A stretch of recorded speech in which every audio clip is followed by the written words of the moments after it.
আজকে আরও একটা রেসিপি নিয়ে চলে এসেছি, যেটা হচ্ছে অয়েল ফ্রি দই চিকেন।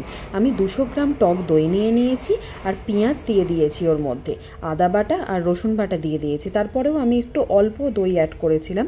তারপরে গোলমরিচের গুঁড়ো দিয়ে দিয়েছি, নুন, ভাজা জিরে গুঁড়ো আর লঙ্কার গুঁড়ো দিয়ে এটা আমি ভালো করে মিক্স করতে থাকছি। পেঁয়াজটা কিন্তু আরেকটু ছোটো ছোটো করে কেটে নিতে হবে, আমার কাটাটা একটু বড় হয়ে গিয়েছিল।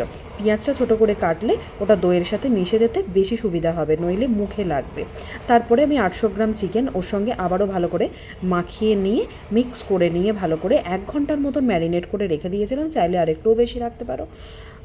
ভালো করে এটা একটুখানি হাতে মেখে নিলাম, নিয়ে কড়া গরম করে ওর মধ্যে সরাসরি দিয়ে দিলাম। কোনো রকম কিন্তু আমি তেল ইউজ করিনি। এটা ভালো করে একটুখানি মিক্স করার পরেই দেখতে পাবে যে তারপরেই জল বেরোচ্ছে ওই থেকে। দুটো কাঁচা লঙ্কা দিয়ে দিলাম। দুটো কাঁচা লঙ্কা তোমরা তোমাদের মতন ঝালটা এটা অ্যাডজাস্ট করে নিতে পারো। একটু ভালো করে আবারও মিক্স করে দিয়ে দিচ্ছি একটু কাশ্মীরি লাল লঙ্কার গুঁড়ো। কাশ্মীরি লাল লঙ্কার গুঁড়োটা কিন্তু তোমরা যখন দই চিকেনগুলো আমরা ম্যারিনেট করছিলাম সেই সময় মাখিয়ে রাখলেও অনেক সুবিধা হবে, আর কাঁচা লঙ্কাটাও তাই।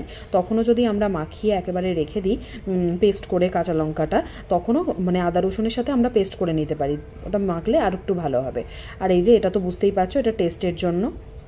আর একটু কাসুরি মেথিকে আমি ড্রাই রোস্ট করে ভালো করে ওটা আমি দই চিকেনটার মধ্যে দিয়ে দিলাম, যাতে আর একটু গন্ধটা খুব ভালো বেরোয়।